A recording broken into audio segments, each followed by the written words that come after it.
नागपुर में अस्पताल की एक महिला रेजिडेंट डॉक्टर ने विभागाध्यक्ष पर छेड़छाड़ और मानसिक प्रताड़ना का गंभीर आरोप लगाया है।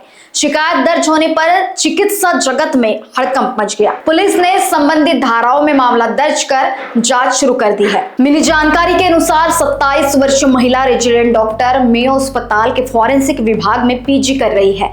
वह फरवरी 2025 से अस्पताल में कार्यरत है। आरोप है कि विभागाध्यक्ष डॉक्टर मकरंद सूर्यकांत लंबे समय से उन पर अश्लील टिप्पणियां, अनुचित बातें और मानसिक दबाव बना रहे थे।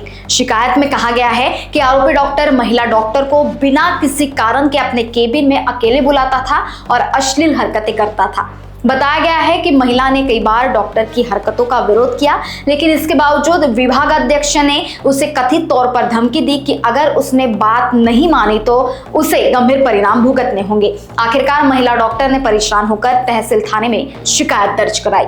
महिला की शिकायत के आधार पर पुलिस ने उत्पीड़न और धमकी से जुड़ी धाराओं में मामला दर्ज कर आगे की जांच शुरू कर दी है। मामला सामने आने के बाद मेयो अस्पताल समेत चिकित्सा जगत में चर्चा का माहौल है।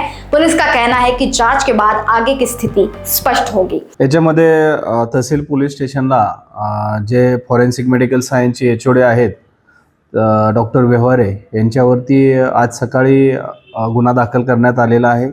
त्या ठिकाणी जे पीजीला जी विद्यार्थिनी आहे तिच्या फिर्यादीवरून हा गुन्हा दाखल करण्यात आला आहे। त्याच्यामध्ये भारतीय न्याय संहिता BNS याच्या अंतर्गत कलम 74, कलम 75, कलम 88, 79 या कलमांतर्गत डॉक्टर व्यवहारे यांच्यावरती गुन्हा दाखल करण्यात आलेला आहे आणि पुढील तपास करण्यात येत आहे। यापूर्वी त्यांच्यावर काही गुन्हे दाखल होते का नव्हते या अनुषंगाने आम्ही माहिती घेत आहोत आणि त्याच्या अनुषंगाने सुद्धा तपास केला जाईल। याच्यामध्ये आरोपी अद्याप पोहता अटक नाहीये। तपासामध्ये आम्हाला पुढील कारवाई करण्यात येईल। लोकवाहिनी न्यूज के लिए विशाल बंबटवार, नागपुर।